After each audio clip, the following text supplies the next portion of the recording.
Delaware County's only live television newscast from Ball State University's Unified Media Newsroom. You're watching NewsLink Indiana Midday. Hello and welcome to NewsLink Indiana. I'm Logan Salzbrenner. The 32nd annual Juried Art Show held by Minnetrista has kicked off and will be running until April 16th. NewsLink Indiana's Sam Shipe talked with one of the winners of this year's show to get a better understanding of his process and his art. My name is Vernon Beadle, and I won the first place award in the avocational division of the Minnetrista Art Show. Vernon Beadle won first place in the avocational division of the Juried Art Show at Minnetrista. After 15 years of teaching art to Muncie's middle and high school students, the retired educator has been teaching everyone who attends this show by example. This is what we call a rotation because these images rotate around a point, and this would be one of those rotation points. That would be a rotation point. This would be a rotation point. But I could take this same shape and make a tessellation that goes in two directions.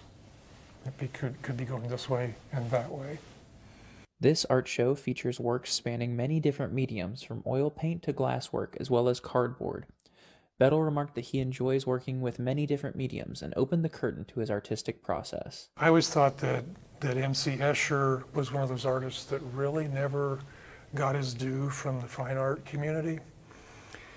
And because his techniques were more mathematical than what artists are used to. Beadle continues to create and craft new pieces every day and isn't slowing down anytime soon. In Muncie, Sam Shipe, NewsLink Indiana. You can find more information at minnetrista.net/events. And Indiana University Health has quietly donated more than $400 million to the Indiana University School of Medicine. The move comes as the state's largest hospital system faces pressure to lower its prices and profits. The donation wasn't announced by either institution, but the Indianapolis Business Journal reports that it was noted as a, quote, contribution to a reliable entity in IU's health financial statements issued this month. An IU Health critic says the donation appeared to be aimed at making the hospital system's 2021 profits drop below $1 billion. IU Health says the largest contribution allows it to support IU's medical school in a more meaningful way. And the state commission that coordinates Indiana's public post-secondary education system will soon have a new leader. The Indiana Commission for Higher Education voted Thursday to hire Ivy Tech Community College executive Chris Lowry as the state's 7th commissioner for higher education. He will replace Commissioner Teresa Lubbers, who is stepping down after 13 years in the position. Lowry is the Senior Vice President of Workforce, Careers, and Adult Strategy at Ivy Tech Community College. After Lubbers concludes her service with the 14-member Education System Commission, Lowry will assume the role of Indiana's Higher Education Commissioner in mid-April. And a spam filter blocked as many as 70,000 emails sent to Indiana legislators about a contentious bill that aimed to place restrictions on teaching racial and political topics. The Indiana State Teachers Association said it found out less than a week before the legislative session ended early Wednesday about the trouble with emails sent through a form on its website. The Indianapolis Star reports the teachers union believes the message had been blocked since January and that fewer than half of all emails sent through its website were delivered.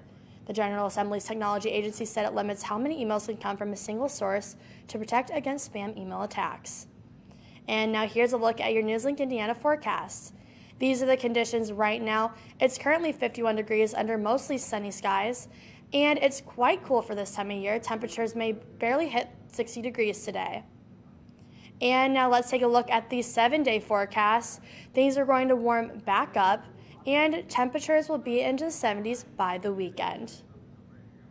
And Russian forces are expanding their deadly invasion across Ukraine. Chaos and panic as a Russian airstrike hit a large military base early Sunday morning just miles from the border of Poland, a member of NATO. The attack killed at least 35 and wounded more than 130. Cole Higgins has the latest.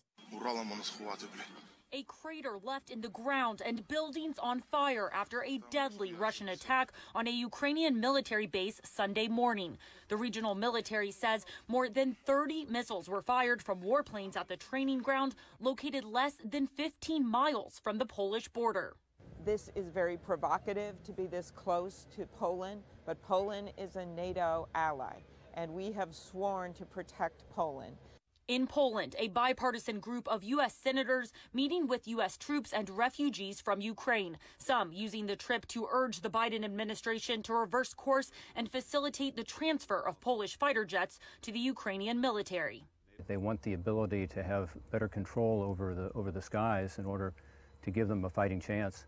Our focus right now is on anti-air systems. We are looking at other methods of getting the Ukrainian defenders advanced capabilities to be able to blunt the Russian advance. In eastern Ukraine, a bombardment damaging a temple at a historic monastery housing hundreds of refugees.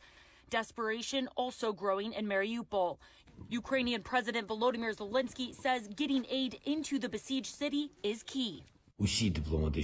Every possible diplomatic effort is being made to ensure that the convoy arrives. Let's see whether they'll listen to us in Moscow.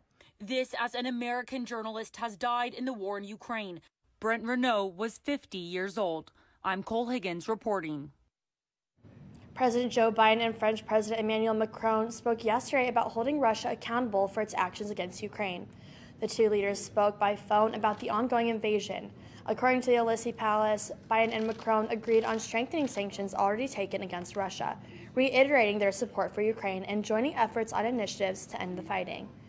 This comes after a call between Biden and Ukrainian President Volodymyr Zelensky on Friday. Multiple sources say Zelensky asked Biden for further efforts to cut Russia off from international trade, including closing off Russia's access to international waterways and to continue targeting the Russian elite. And that's going to do it for us this Miss Day. Thank you for joining us. I'm Logan Salzbrenner. Be sure to join into Newslink Indiana tonight at 6:57 on Ball State PBS. Have a great rest of your day.